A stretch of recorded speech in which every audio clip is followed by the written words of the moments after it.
Currently, the world is paying close attention to the martial law and impeachment issues unfolding in South Korea. However, upon closer examination, these issues reveal something far deeper. South Korea is engaged in an intense battle against global communism. So today, on FT NER, we want to explore the war against communism unfolding in South Korea. Crossroads News reported on this situation, highlighting its significance. Martial law was declared and then very quickly lifted in South Korea. Now, this was allegedly being done to clear the way to root out North Korean subversion throughout the country. The allegation was there are politicians in the country who have been subverted by North Korea. The problem of Chinese Communist Party and North Korean subversion in South Korea is massive. It is a massive, serious issue. I've reported before that CCP subversion in particular, the CCP has subverted South Korea to such an extent that the country risks losing its sovereignty if nothing is done to change it. I would actually say the majority of the country currently is controlled by the Chinese Communist Party. Additionally, Dr. Gordon Chang stated that if South Korea's President Yoon falls, the country risks being overtaken by China and North Korea. This is not merely a domestic political issue, it is a war against communism. Against this backdrop, President Yoon's decision to declare martial law and send military forces to the National Election Commission within just 2 minutes carries profound implications.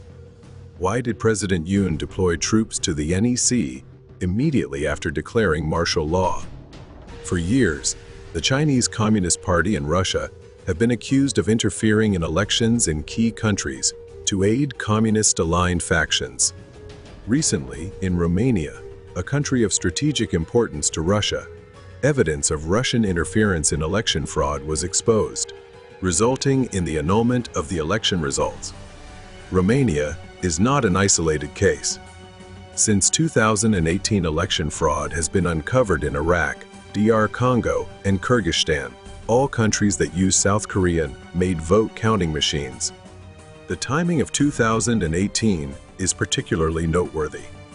Just before this period, South Korea's staunchly anti-communist President Park was impeached, paving the way for pro-China, pro-Russia President Moon to take office. It appears highly likely that after their revolution succeeded in South Korea, the CCP and Russia began exporting the same strategy to support communist factions in other critical nations, starting in 2018. This same strategy was uncovered in Kyrgyzstan, where fraudulent elections were nullified. Coincidentally, on the very day President Yoon declared martial law, he also met with Kyrgyzstan's president. That same day, he sent troops to the NEC. Is this all just coincidence? The US had already begun investigating South Korea's election fraud issues in July. After Trump's victory in the presidential election, reports of election fraud began emerging simultaneously across multiple countries, including South Korea, even before his inauguration. This suggests a global conflict against forces seeking to dominate the world through election fraud. If these efforts to expose fraud fail, many nations may fall into the hands of the CCP, Russia, and their backers before Trump's inauguration.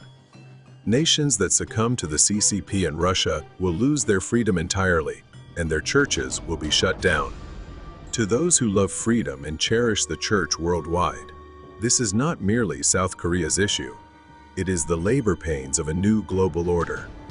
If we lose this war, the world will become communist.